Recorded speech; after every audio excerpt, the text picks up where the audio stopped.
And okay, you're good. Go. Larry and Janie both want what they feel is best for their mother, who is suffering from Alzheimer's disease.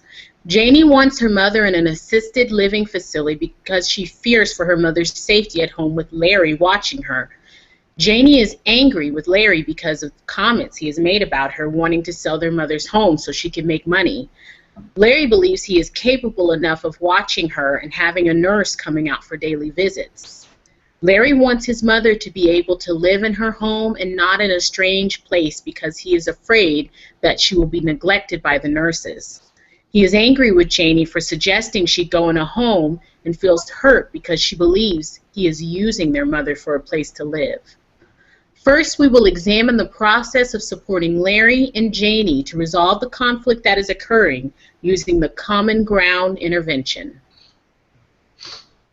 Hello, Larry. I'm your assigned social worker, Jen. I'll be working with you and your mother because of allegations of elder abuse and neglect that were received by your agency. Do you mind if I ask you a few questions? I don't know who would have reported that. I am not abusing my mother. I have put my whole life on hold to take care of my mother. I'm the one being abused by my mother. I've asked my sister to help out more of mom's care, but she is too selfish. My mom is the one who hits me, and all I'm trying to do is keep her safe. Look at these bruises on my arm. Larry, it sounds like you've been having a difficult time managing your mother's care.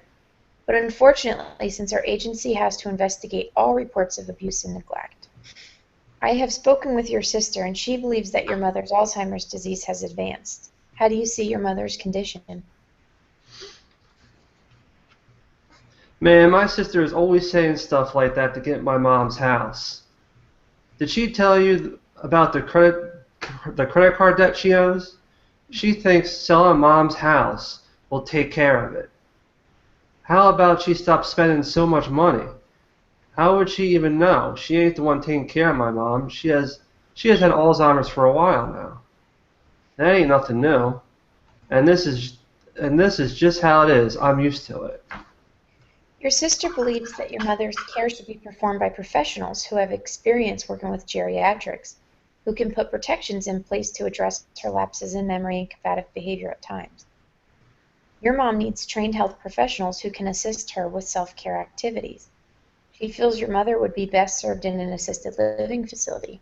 Your sister told me she is a lawyer and is fighting for guardianship, so she can put your mother in an assisted living facility. Were you aware of this? Yes, my lazy sister keeps telling me this. When my mother started to get sick, I made a promise to her that I would never put her in a home. This is her house. She should be able to live in her own house. She doesn't need assisted living. I have been helping her. I'm going to get a lawyer too to help my mom to protect my mom's rights. Do you know where I can find a free lawyer by any chance? My sister is always bullying us with her money, and she's probably going to put that her lawyer on the credit card too. Well, that is your right to do so.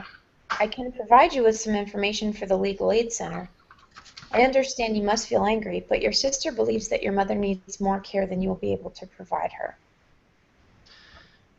She always looked down on me because I don't have a fancy job like her, and I got a DUI in my 20s. It's not like I didn't go to rehab. I don't even have a drinking problem anymore. I'm going to fight to keep my mother here. Like I said, that is your right to do so. But once again, due to the allegations of abuse and neglect, we need to create a plan with you and your sister to get your mother the professional services she needs, whether it's in the home or in an assisted living facility. We need to schedule a team meeting as soon as possible so we can work out a solution to ensure that your mom is receiving the necessary care. Fine, but I don't see it working out since my sister is so selfish. My mother worked hard her whole life for this house. She should be able to keep it. Fearing here that her Attempts to moderate at the meeting might not be received well due to her investigative role of the alleged abuse. Jen consulted a coworker to assist in the facilitation of the meeting. The team was able to meet a week later to utilize the Common Ground intervention.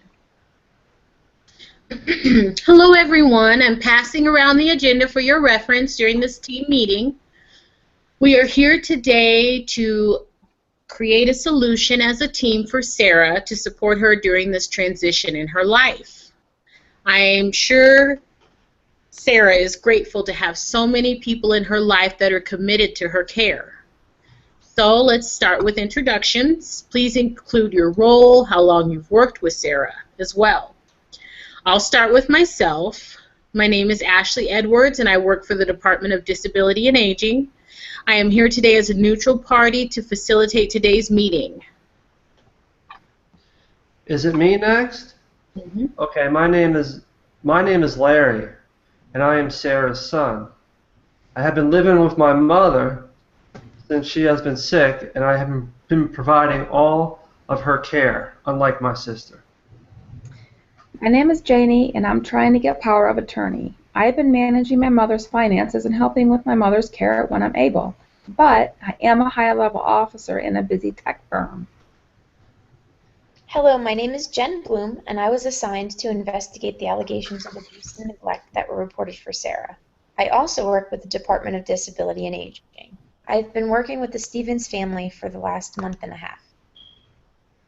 Thank you, everyone. The next item on the agenda is the strengths portion. At our agency, we use a strengths-based model to start out all our family meetings. So basically, we're just going to share a strength for the family or for the client. I will start. This family is very committed to their mother, and that is a huge strength. That is not always something we see. Jen, would you like to go next? Sure. I can tell that Janie and Larry love their mom very much, and they both want to see what is best for her. I completely agree, Jen. Thanks for sharing. That was a great strength. Larry, would you like to go next? My mother and father raised us to take care of our own. When I was younger, I got hurt on the job, and my mother helped take care of me when I needed extra help. Thanks for sharing, Larry. It sounds like your family has a lot of love. Janie, would you like to share a strength?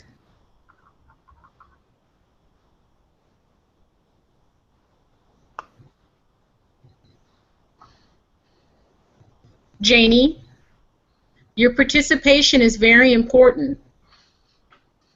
Would you like to share a strength?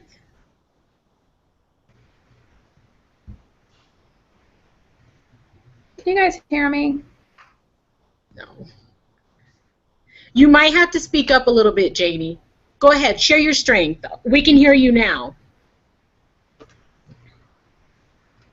My family used to like spending time together.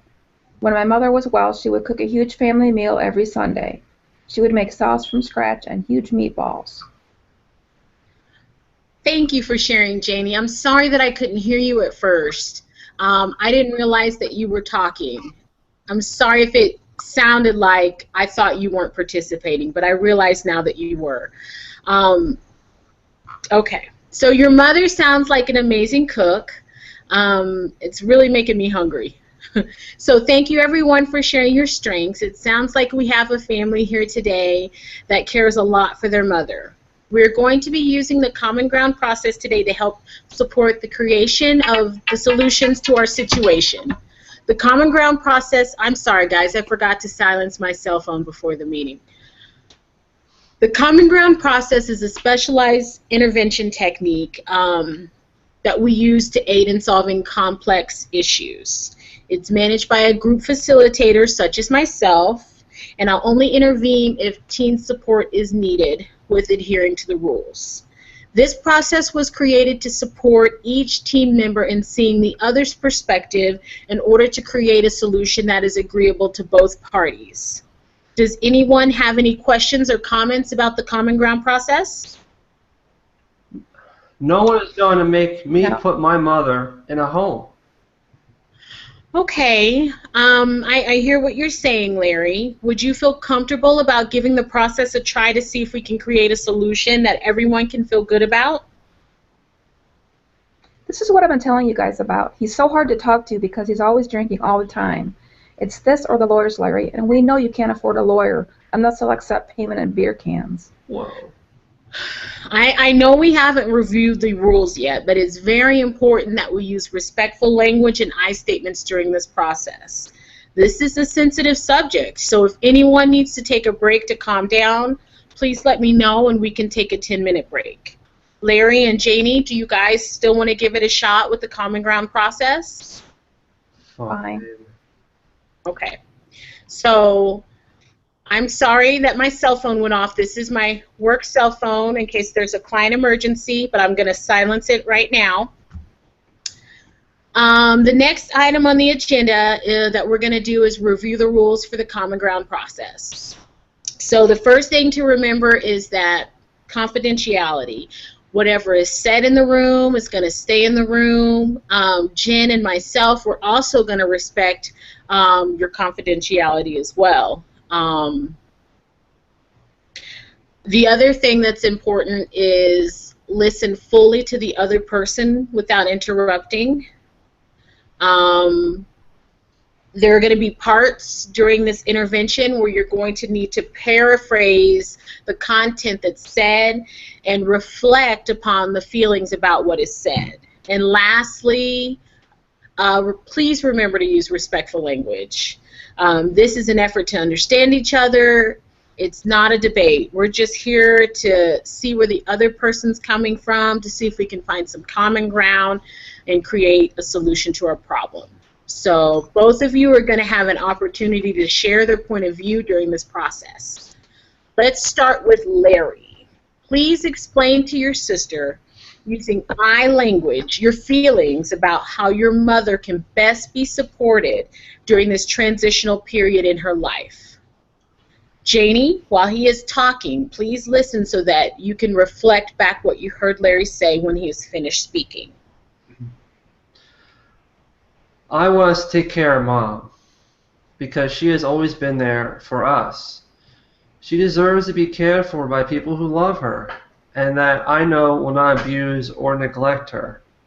I'm always hearing these stories of people who work in group homes who abuse the elderly.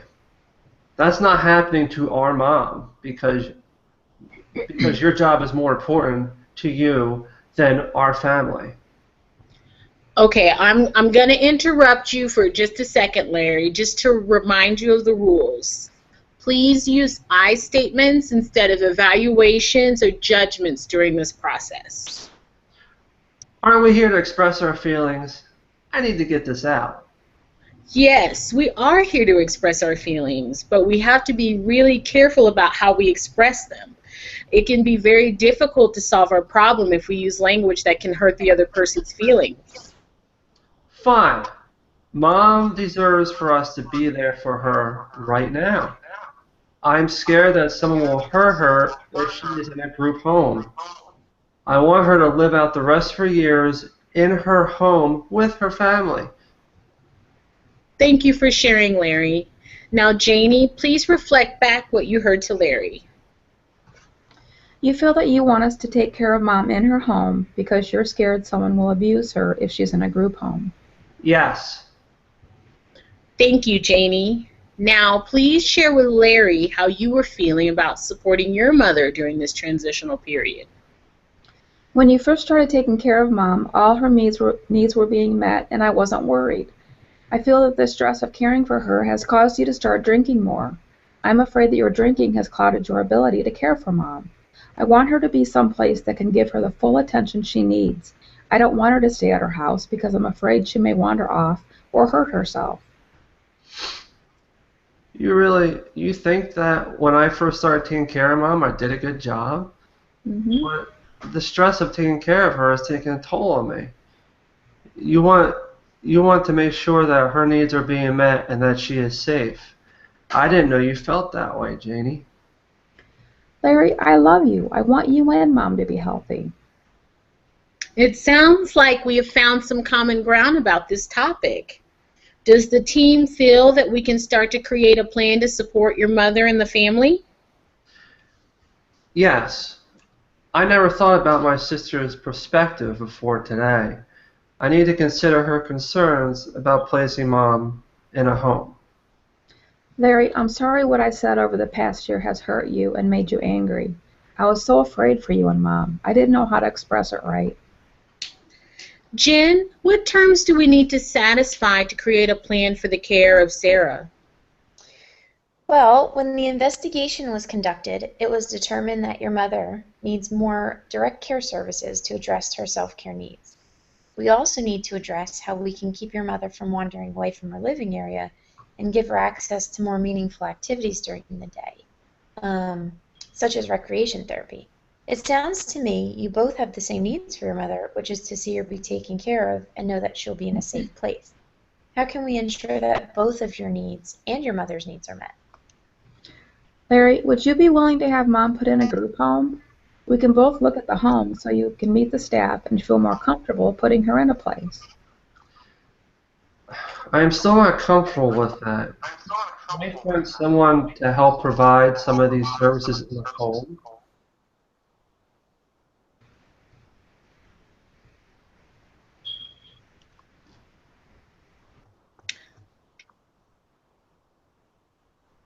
Jen, do you think that we could identify some services? Oh, yes, I'm sorry. We do have a couple of community agencies that can help support some of the needs I mentioned. That can provide the services in the home if the team's interested in exploring this option. I would be willing to look into some of the community agencies that you mentioned to see if they can meet Mom's needs. But if they can't, Larry, we need to think again about putting Mom in a home. Okay. Great. I did bring a couple of brochures for us to look at of agencies that provide the services we were discussing. Next, we will examine the same conflict, but this time we'll be using the nonviolent communication intervention to support a resolution. Hello, Larry. I'm your assigned social worker, Jen. I'll be observing you and your mother for the next few weeks because of allegations of elder abuse. There is no abuse. That's crazy. She started hitting me when I changed the channel on the television. Well, Larry, a concerned citizen reported that they hear yelling often.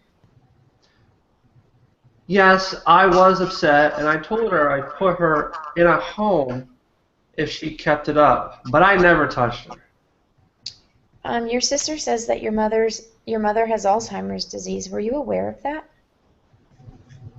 Yes, I am, but she's doing fine. Your sister Janie believes she should be put into an assisted living facility. She has a lawyer and is fighting for guardianship so she can place your mother in a home. What? This is her house. She should be able to live in her own house. She doesn't need assisted living. I have been helping her. Sir, I understand you must feel angry, but your sister believes that your mother needs more care than you will be able to provide her. My sister has always looked down on me because of my drinking problems and my money problems. That is why she's doing this. I can't afford a lawyer. How can I fight to keep my mother here in her house? I can get you in touch with a mediator who may be able to help both of you come to a compromise. We probably could schedule a team meeting as soon as possible so that way we can work out a solution to ensure that that your mom's receiving the necessary care. Okay, that sounds great. My mother worked hard her whole life for this house. She should be able to keep it. 1 week later. Hello, everyone. Thanks for coming today. I know that we all have busy schedules, and I really appreciate everybody working to be here. It shows your commitment to Sarah. I'm passing around the agenda for your reference during this team meeting. The reason why we're here today is to create a plan as a team for Sarah to support her during this transition in her life.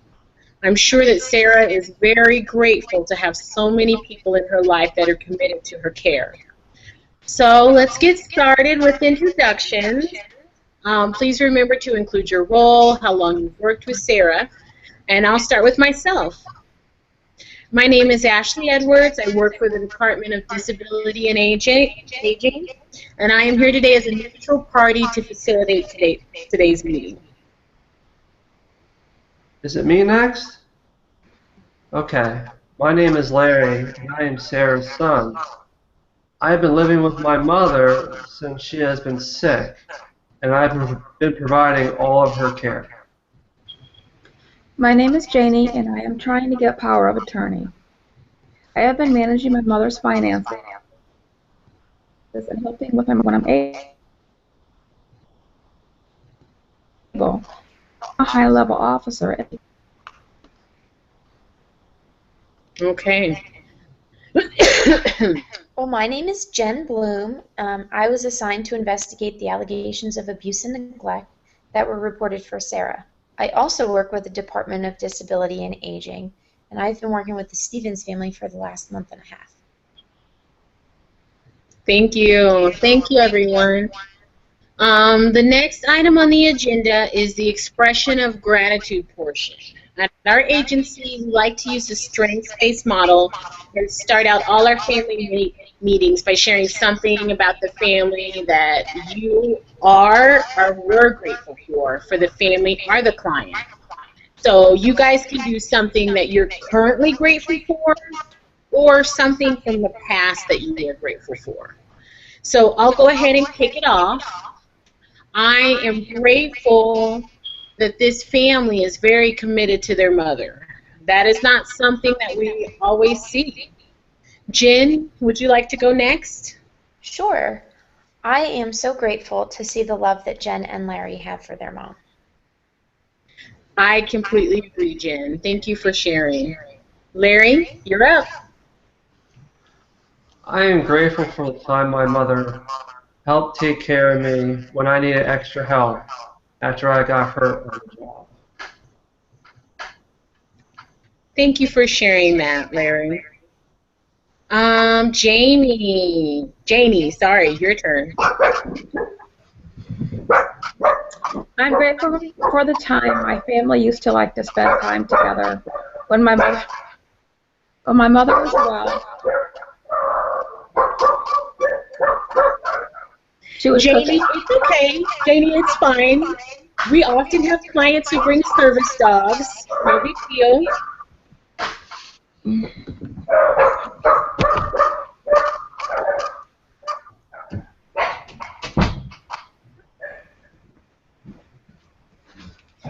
So we're going to let Janie... Oh, okay. Did you get your service dog situated? Yes, I did. Thank you.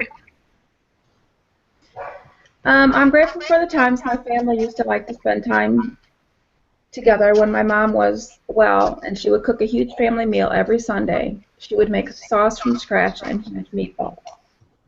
Thank you for sharing, Jamie.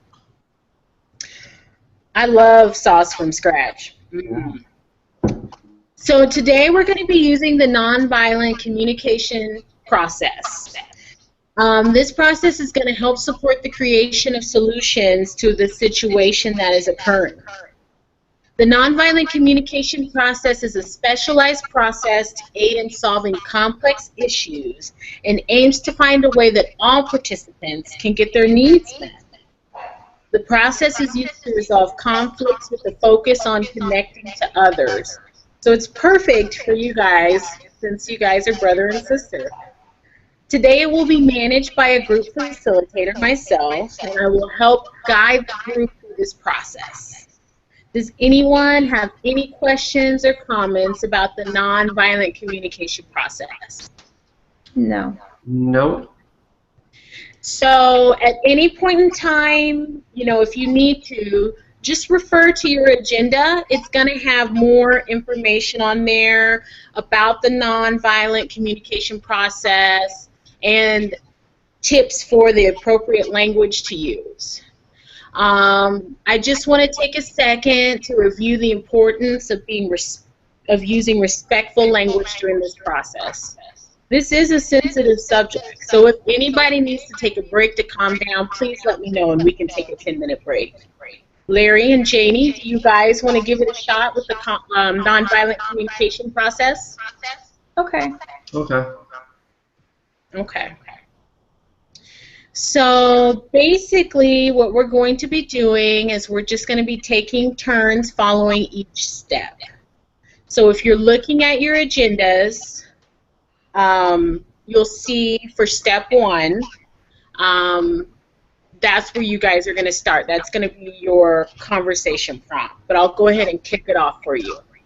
Larry, I understand you were upset because Janie wants to put your mother in a home. Can you tell me why Janie wants to put your mother in a home? Oh yeah, because she doesn't trust me and wants to sell her mother's home so she can make a profit off of her. You're upset because you don't want to lose your free ride. All you do is sit in her basement and play video games all day and leech off her pension money. Okay. So let's back up a little bit. Janie and Larry, Janie, can you express to Larry why you want to put your mother in a home? She wants money, that's why. She is greedy. Okay. Larry, that's a judgment. Okay. Janie, can you tell me what you think Larry's needs are? Yes, he needs someone to leech money off of and a free place to live. Okay, Janie. From what you have expressed to me earlier, you want to place your mother in a home because you are afraid she will not receive the proper care she needs living with Larry. Am I correct? Yes. And I want her to be someplace that will give her the full attention she needs. I don't want her to stay at her house because I'm afraid she may wander off over herself if she's left unattended. Okay. Larry, after hearing Janie explain why she wants to move her mother to another place, can you tell me what her needs are? Yes, I can tell you what her needs are. She needs money and wants mom out of the picture. Okay. Larry, it sounds like you're probably feeling hurt and angry because Janie did not meet your need to be respected and treated like an adult. Would you say that that's accurate? Yes, I am angry because I want the best for mother just like Janie does. Instead of listening to my concerns and what I need, she insults me and makes me feel like a small child. Okay, all right. So Larry, can you tell Janie what you need? Yeah, I need her to listen to my concerns about placing mom in a home. I'm afraid that mom will not get the best treatment from a group home, and the nurses will not pay attention to her. I feel more comfortable knowing I can keep an eye on her myself. My need is to ensure mom is safe and feels comfortable. Larry, I'm sorry what I said caused you hurt or made you angry. I was so afraid for Mom I didn't meet your need for you to voice how you felt about Mom's situation. I understand you are afraid because you needed to feel mom was in a safe place. Yes, I'm just afraid that she may get up in the middle of the night when you're sleeping and could fall or leave the house. Having her in a home where it is monitored by staff members will make me feel comfortable. It sounds like to me you guys both have the same needs for your mother, which is to see her be taken care of and know that she will be in a safe place. How can we ensure that both of your needs and your mother's needs are met? Larry, would you be willing to have Mom put in a group home? We could both look at the home so you can meet the staff and feel more comfortable putting her in a play. Yes, I think I'd feel better about it if I had a chance to see where she will be living and to meet the people who will be caring for her.